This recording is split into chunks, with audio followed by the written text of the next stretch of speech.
Assalamualaikum guys. Semoga semua selamat, semoga sehat, semoga kuat bastotan fil ilmi wal jismi. Kuat di dalam ilmu, kuat di dalam jasad. Kuat di dalam ilmu tentu rohani yang sehat. Tidak mungkin rohani kita sehat kalau kita tanpa ilmu. Dan ilmu yang terpenting, ilmu yang tertinggi, yang terselamat adalah Quran. Kita lanjutkan ibrah dan natijah Isra dan Mi'raj. Kemarin kita membahas tentang pembelahan dada. Jadi pembelahan dada itu mutlak apabila kita ingin mendapatkan makna sebagaimana Rasulullah. Kita bukan mendapatkan Isra dan Mi'raj, itu pengalaman pribadi kekasih yang teragung yaitu Muhammad Sallallahu Alaihi Wasallam. Tapi kita umatnya, hambanya, karena ayatnya juga diseru hamba, kita juga berhak mendapatkan ijrah, natijah, pengalaman, ibrah. Apa? Ketika Rasulullah ingin diangkat derajat oleh Allah, dia dibelah dadanya. Maka kalau kita ingin diangkat derajat, dipertemukan oleh Allah, menghadap Allah, belahlah dada kita. Orang yang tidak mau membelah dadanya, yang tidak mau mengatakan bahwa dia selalu kurang, yang tak mau mengatakan bahwa Allah lah sumber segala kebenaran, jika kebenaran milik Allah, tidak akan sampai berjumpa. Setelah dibelah dadanya, maka dibawa oleh Jibril, maka naiklah dari langit ke langit dengan banyak kisah-kisah yang kita temui. Bagaimana di langit pertama bertemu Adam, mimpin bapaknya manusia, sampai ke langit step dan step sampai terakhir di langit ketujuh ketemu Nabi Ibrahim yang digambarkan bersandar di Baitul Makmur. Sampai seperti itu. Apa hikmahnya? Artinya dalam kehidupan, bukalah Quran, bukalah cerita-cerita yang Allah kirimkan, bukan dongeng. Pelajarilah. Kenapa sampai Isra pun kita lihat diawali dari kota Mekah. Nabi Adam diusir dari sorga, berbuat kesalahan, membentukkan keinsafan, tapi kembali bertekad. Ternyata dipertemukan keinsafannya di Padang Arafah di Makkah, sehingga ada namanya Bukit Rahmah, Jabal Rahmah, Bukit Kasih Sayang. Dipertemukan Adam yang terbuang 300-an lebih tahun, ditemukan Hawa yang dibuah di Jeddah, Jadun, kota nenek, bertemu di Padang Arafah, menangis, menyadari kekhilafan. Artinya setiap kesalahan tidak akan pernah Allah lepaskan di dunia dan di akhirat, mesti ada hukumannya. Maka introspeksilah diri kita. Ketika kita naik ke langit menghadap Allah, memahami, mencari Khalik kita di dalam sholat kita, dalam keseharian kita, apa yang terjadi dengan diri kita, itu adalah hisab dari Allah. Tidak perlu menyalahkan orang lain, memahami diri kita. Lalu setelah kita melihat di kota Mekah, Rasulullah berpindah, berisra. Ada apa pula di Mekah? Sampai di langit ketujuh, berapa banyak Nabi kita melihat kisah Musa, Harun. Kita lihat bagaimana Musa membelah lautan. Di situ Rasulullah melihat satu gambaran. Engkau yang engkau alami kesedihan ini, wahai Muhammad, belum apa-apa.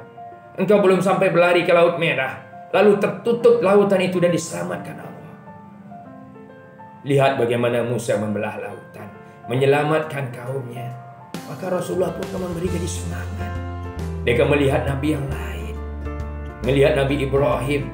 Apa yang kau alami, wahai Muhammad? Pernahkah engkau ditinggalkan anak-anakmu kecil di padang yang gersang? Sampai Ibrahim berdoa, ya Allah, aku titipkan anak istriku di padang gersang. Cenderungkanlah manusia kepadanya, ya Allah. Sampai berdoa seperti itu, ya Allah. Saya pun tak terbayang, sahabat, kita punya anak istri kita tinggal di padang gersang sendirian. Allah Akbar. Hanya menitipkan Allah dan Rasulnya. Bayangkan Nabi Ibrahim di langit yang tertinggi. Ada apa dengan Nabi Ibrahim ini? Ketika mudanya harus menentang bapaknya, harus dibakar dengan api, sehingga untuk memadamkan api Allah turun tangan. Ya naru kuni bardan salamatan Ibrahim. Selamatkan Ibrahim. Bukan Jibril yang memadamkan api, Allah langsung. Di mana posisi Nabi Ibrahim ini di mata Allah? Maka Muhammad, lihat, tinggalkan bagaimana Ismail menangis ke sana kemari, sehingga Siti Hajar berlari mencari air sehingga diabadikan menjadi sa'i, sehingga ada istilah sa'yun li hidayatis sabil, berlari-lari kecil menerangi jalan hidayah. Bagaimana dengan yang lain? ketika mau melahirkan. Tak ada suami. Siti Hajar akhirnya bersandarlah ke pohon kurma sampai ada ayatnya, Masya Allah. Maka melihat perjalanan melintas dengan kecepatan kilat dengan buruk, maka gelora, penderitaan, kesedihan Rasulullah menjadi sirna. Rasulullah, tubtuni ya Allah. Ternyata orang-orang dahulu lebih sengsara daripada aku ya Allah. Maka segala kesedihan menjadi suatu keniscayaan, menjadi suatu kebersihan hati, keikhlasan jiwa. Tidak menyalahkan Allah, tidak menyalahkan siapa-siapa dengan beban yang menghimpit. Naik terus naik sampai ketika sampai di satu tempat, Sidratul Muntaha. Ketika naik kata Jibril sampai di sini. Kenapa tidak Jibril? Itu hak engkau semata. Allah memberikan hak mengagungkan dirimu. Saya tidak bisa. Masya Allah. Ketika seorang hamba betul dalam keikhlasan, betul-betul dengan keridoan, apa saja yang terjadi dalam hidupnya diyakini memang kehendak Allah semata.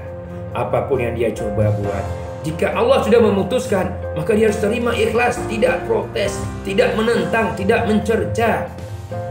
Ana uridu, saya berkehendak, beriradah, uridu, wa anta turidu, kamu juga berkehendak. Wallahu fa'alul lima yurid. Ternyata di penghujungnya sahabat, kehendak Allah juga yang akan wujud. Artinya kita berplanning, berprogram untuk anak, untuk kuliah, untuk istri, untuk kaya, untuk makmur, tapi kita belum berhasil. Artinya kehendak Allah juga yang wujud dalam diri kita. Maka syukuri itu, nikmati itu, karena Allah Maha Pemurah lagi Penyayang. Sampai begitu. Lalu setelah sampai di sana, Allah tunjukkan, filmkan sorga dan neraka. Ditunjukkan keadaan sorga. Begini umat-umatmu nanti di sorga jika dia berbuat begini. Begini nasibnya di neraka juga begini. Maka pulang dari situ Rasulullah membawa beban yang sangat berat. Hilang segala kesedihan.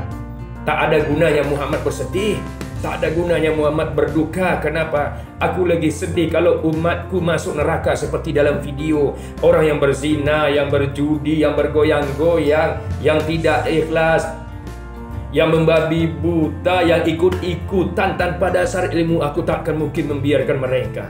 Berapa banyak isi neraka, aku harus selamatkan. Maka Nabi turun membawa film video itu di otaknya. Ummati, ummati, ummati. Maka surah 14 ayat 1 itu begitu menggegar. Litukhrijan nas minaz zulumat ilan nur. Dia harus mati-matian menyelamatkan umatnya dari kezaliman, dari kegelapan kepada nur. Kenapa? Kalau dia terlambat, maka video masa depan neraka jahanam itu akan terjadi dengan umatnya. Maka karena seseorang yang bertanggung jawab, yang mengasihi dengan umatnya, maka dia melupakan bebannya sendiri. Dia sanggup melupakan kesedihan kehilangan istrinya, kehilangan pamannya, kehidupannya yang melarat marak-marit. Dia boleh lupa penderitaannya, asalkan dia mampu mengayomi umatnya. Apakah ada beban seperti itu yang dibawa oleh orang yang mengaku alim hari ini, yang mengaku kita yang wara hari ini?